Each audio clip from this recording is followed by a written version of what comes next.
What kind of people? This is OG 2 Scoops here, and me, I'm teaching on how to make chicken curry today because I know everything. So follow my channel, the Socialpreneur Comedy Show, for more recipes.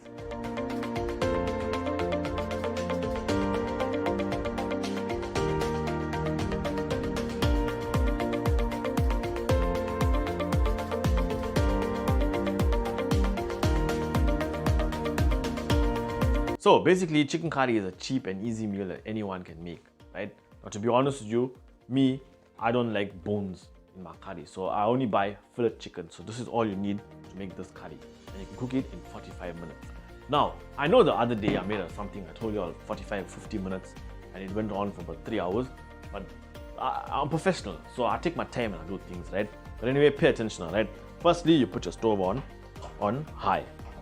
Medium, high, whatever you want to do, right? You're gonna start off with some oil, basic oil, cheap oil. The cheapest oil you can find is what you use, okay? Pour some oil, make sure you just get the pan. I got a little bit of water, one drop of water there just to make it exciting.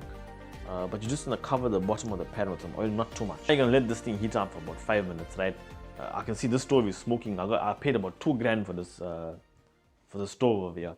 But anyway, you know, when I first started cooking, I made a lot of mistakes. I started cooking when I was 18 years old when I went to the UK. Okay, before I tell you the story, let's start cooking, right? Now, first you put the onions, but be careful you don't get burnt now when you put the onions in. Then you're going to put the starfish seeds. Then you're going to put the speed traps. Then you're going to put, you can see a locust chowd, my bay leaf over there. You're going to put it in.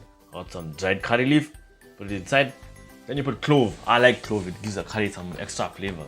Then cut some chilies, drop it inside. Now give it a mix now, and you're gonna braise this thing till the onions get a little bit brown. You know what I mean? Then you drop the ginger and garlic, check out the meat smell. Except after that you can say, hey, this thing is looking, oof, I'll eat it with roti now. Now you drop the curry powder and chili powder in slow motion, 2 scoops each. Put it slow, you can see. Slow. Then you put salt. Okay, all the ingredients are inside, okay? Basically, now we're just gonna braise this thing so it gets a little bit lacquer, maybe about 5 minutes. You see me, I learned how to cook right when I was in England. I'll tell you the story, right? I was 18 years old. I just left school. I got sent to England. My mother made one recipe book. She gave me a recipe book. But all the ingredients, everything we cook at home. So anyway, I got to the UK. Okay, wait, let me put the tomato in there, right? Put the tomatoes in. What I showed you now is basically the basic ingredients of a curry. Yeah, so when I went to England, right? I got there in the first like 2 months. I was only buying takeaway food. I was going to the Pakistani stores. I was buying like chicken strips, like tikka strips with chips. I was buying all the curries with the naan breads and everything, the sheikh kebabs, and I was spending all my money, right? And then after like about 1 month, I got fed up. So I decided to open this recipe book my mother gave me, and I had to go shopping. So basically, I just read the first thing was mince curry. So I took a walk to this place called Asda. Now, Asda is like a pick and pay, right? It's open 24/7, and it was down the road. And in England, obviously, you can walk on the street. It's not like South Africa. So I went there. I took a walk. Okay, I got inside. I took my list, and I started buying all the ingredients that I saw. I knew nothing about cooking, So after spending maybe about 40 pounds buying a whole bunch of ingredients, I came home. It was about 2 in the afternoon, and I got in the kitchen. I opened the recipe book, and I started cooking. At about 6 o'clock. Now, I used to stay in a house with 5 South African guys, all of them from Chatsworth, all Indian guys. So about 6 o'clock, I heard them coming into the house. As soon as they opened the door, I swear to you, they were smelling Durban. They started talking, they didn't know what was going on. They're like, hey, what can you can smell like a Durban curry? What's going on? Then they came in the kitchen. The guys were going mad because they could. I had Taj Mahal curry powder that I took from Durban and I went to the UK. So when I cooked the curry, obviously, it smelled like that. So anyway, after we chowed, we only finished like about 10 at night. After we chowed, the guys made a pact with me. They said, right, we will buy the ingredients that you need, at least 2-3 meals a week, and we'll give you the money for the ingredients. Tell us what you need.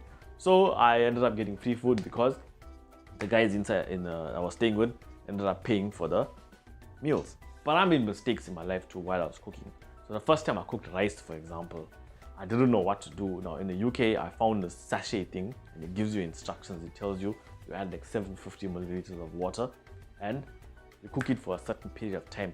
I didn't know that it'll absorb the water and the rice is cooked, Because I watch like my ma and other aunties and stuff, they keep putting water until it's cooked and then you drain it, you strain it. So anyway, the first time we bought this thing, I put it in a pot, and my friend and I decided to fill water like about 5 or 6 times until this thing was cooked. And after about an hour, this thing turned into like meal porridge, like white porridge. So we didn't know what to do. So my friend decided, no, let's throw this thing away, right? So we grabbed a plastic bag. He's standing next to me. He's pouring the rice into the plastic bag. This thing melted the plastic bag. It fell and burnt the stick-on tiles on the ground, on the floor. Anyway, I don't know how it was possible, but as soon as this happened, my landlord decided to walk into the kitchen. I don't know how he came in the house. He came in the kitchen there. He's a Pakistani. He started sweating, I say. After that, we had to pay for the tiles. It was spent like 2 hours scraping the thing off the tiles. Heavy story. So I made mistakes, but anyway, after years of experience of cooking, obviously now I have like 17 restaurants. I've got about 9 Michelin, not Michelin, Bridgestone stars. So I'm doing quite well for myself now, but it all comes from experience, you understand. As you can see now, the tomatoes are kind of braised now, right? So now it's time to add the chicken. Now I got about 4 fillet pieces of chicken. I chop it up in cubes, in not bite size. Like 1 cube you get like maybe on 2 bites. You get what I mean? So I put it in cubes, you put it inside. Give it a good mix, you're gonna braise this thing. Chicken cooks fast, you must remember that. You can't braise it for long. Then you put the potatoes in a microwave. I put it for 6 minutes, just so you can get a bit soft, you understand? Then I throw it in a pot now, so it cooks fast. Put some water, not a lot. Hey, look at that gravy, I'll drink that gravy. I'll pour it in a tumbler now and just drink that thing. But anyway, let it cook. So, put the lid on. Look at that. Lord, I can smell this thing. Now I want to stick my face in that pot. But anyway, this thing is cooking. Come here, tops. And then you serve it with rice. Sprinkle your dhania on top. Tasty. Right, my name is OG Toscopes. Please follow me for more recipes. I know everything. I know how to cook anything. And I'm going to show you all in the future. Right, I'm here up with y'all. I'm OG Toscopes. And I'm out.